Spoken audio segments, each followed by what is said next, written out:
The Book of Ruth, Chapter 1. Naomi loses her husband and sons. In the days when the judges ruled, there was a famine in the land. So a man from Bethlehem in Judah, together with his wife and 2 sons, went to live for a while in the country of Moab. The man's name was Elimelech. His wife's name was Naomi, and the names of his 2 sons was Mahlon and Chilion. They were Ephrathites from Bethlehem, Judah, and they went to Moab and lived there. Now Elimelech, Naomi's husband, died, and she was left with her 2 sons. They married Moabite women, one named Orpah, the other named Ruth. After they had lived there about 10 years, both Mahlon and Chilion also died, and Naomi was left without her 2 sons and her husband. When Naomi heard in Moab that the Lord had come to aid of his people by providing food for them, she and her daughters-in-law prepared to return home from there. With her 2 daughters-in-law, she left the place where she had been living and set out on the road that would take them back to the land of Judah. Then Naomi said to her 2 daughters-in-law, "Go back, each of you, to your mother's home. May the Lord show you kindness, as you have shown kindness to your dead husbands and to me. May the Lord grant that each of you will find rest in the home of another husband." Then she kissed them goodbye, and they wept aloud and said to her, "We will go back with you to your people." But Naomi said, "Return home, my daughters. Why would you come with me? Am I going to have any more sons who could become your husbands? Return home, my daughters. I am too old to have another husband. Even if I thought there was still hope for me, even if I had a husband tonight and then gave birth to sons, would you wait until they grew up? Would you remain unmarried for them? No, my daughters. It is more bitter for me than for you, because the Lord's hand has turned against me." At this they wept aloud again. Then Orpah kissed her mother-in-law goodbye, but Ruth clung to her. "Look," said Naomi, "your sister-in-law is going back to her people and her gods. Go back with her." But Ruth replied, "Don't urge me to leave you or to turn back from you. Where you go, I will go, and where you stay, I will stay. Your people will be my people, and your God my God. Where you die, I will die, and there I will be buried. May the Lord deal with me, be it ever so severely, if even death separates you and me." When Naomi realized that Ruth was determined to go with her, she stopped urging her.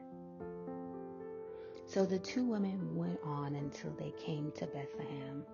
When they arrived in Bethlehem, the whole town was stirred because of them, and the woman exclaimed, "Can this be Naomi?" "Don't call me Naomi," she told them. "Call me Mara, because the Almighty has made my life very bitter. I went away full, but the Lord has brought me back empty. Why call me Naomi? The Lord has afflicted me.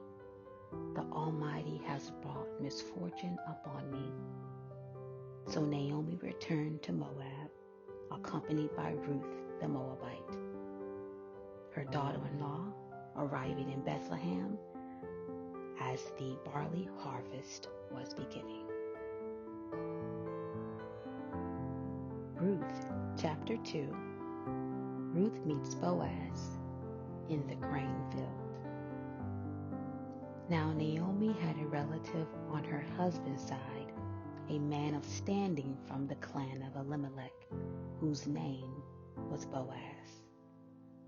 And Ruth the Moabite said to Naomi, "Let me go to the fields and pick up the leftover grain behind anyone in whose eyes I find favor."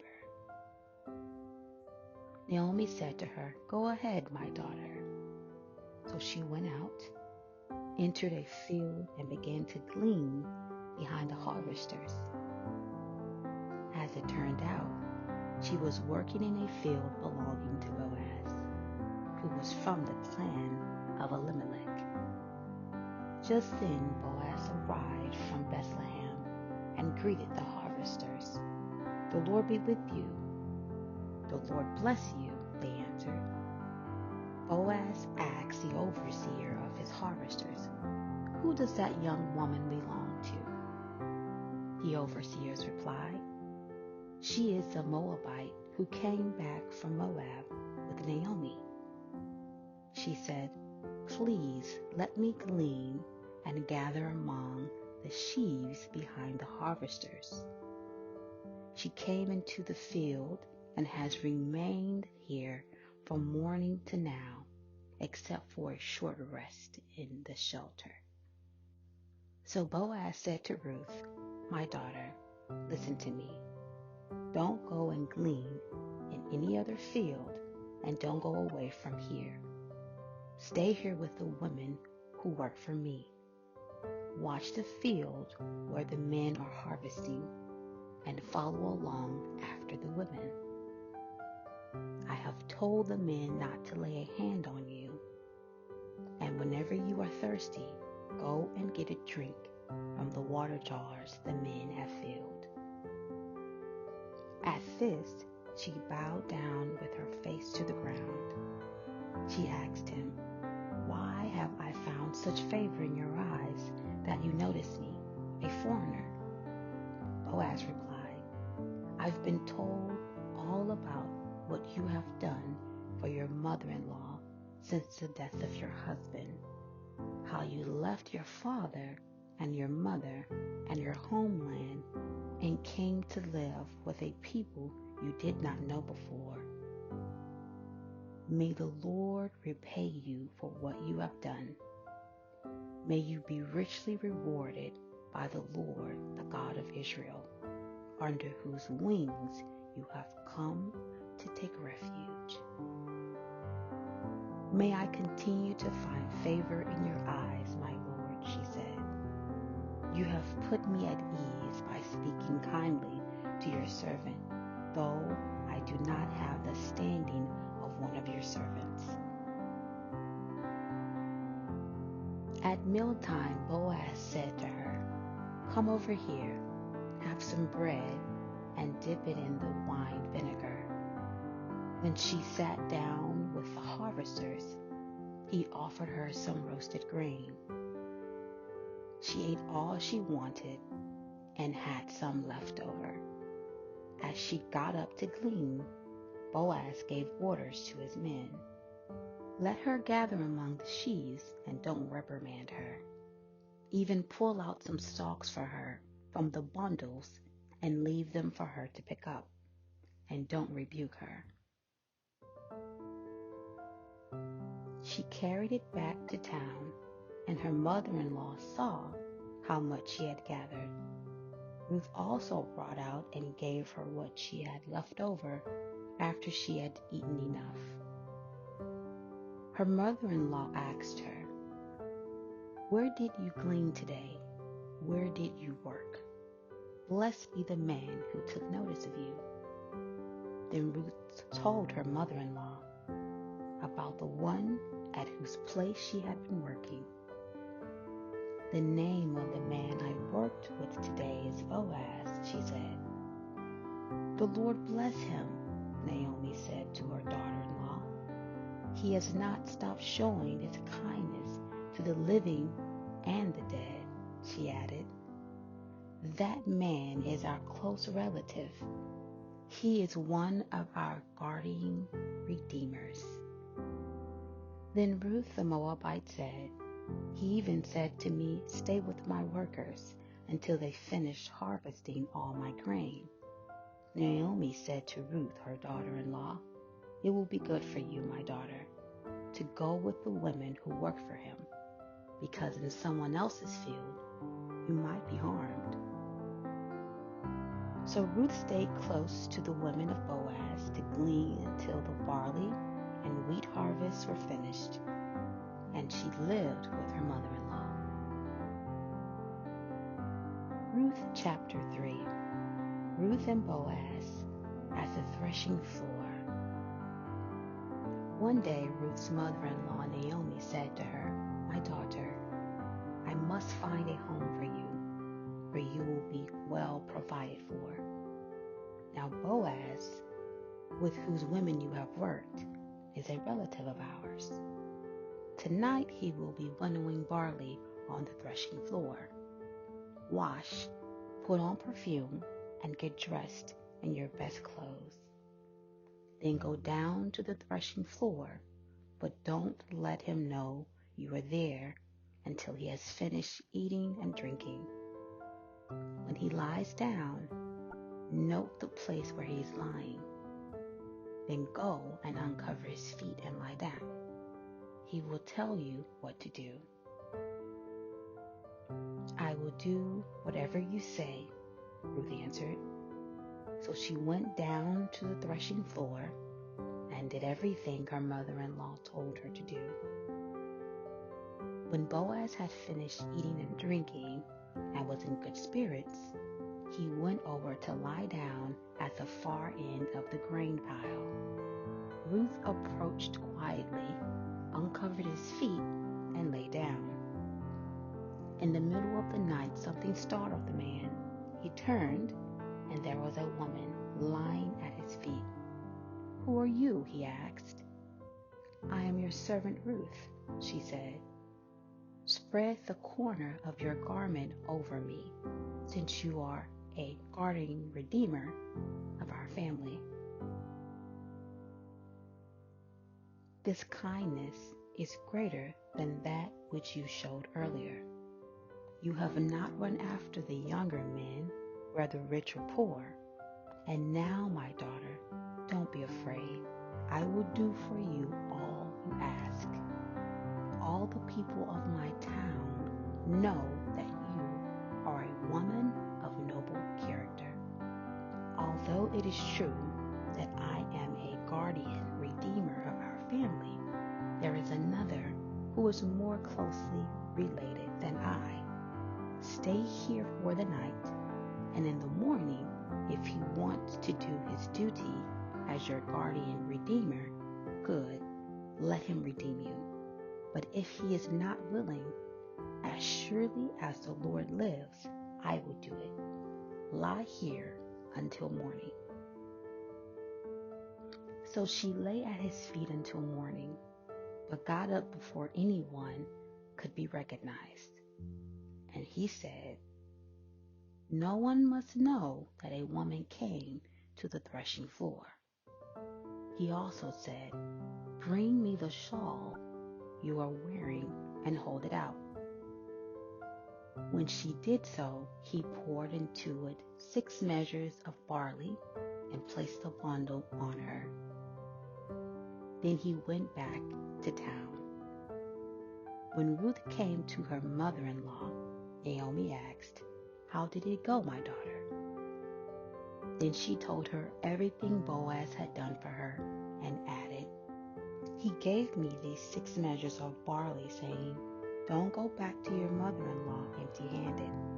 Then Naomi said, "Wait, my daughter, until you find out what happens, for the man will not rest until the matter is settled today. Ruth Chapter 4. Boaz marries Ruth.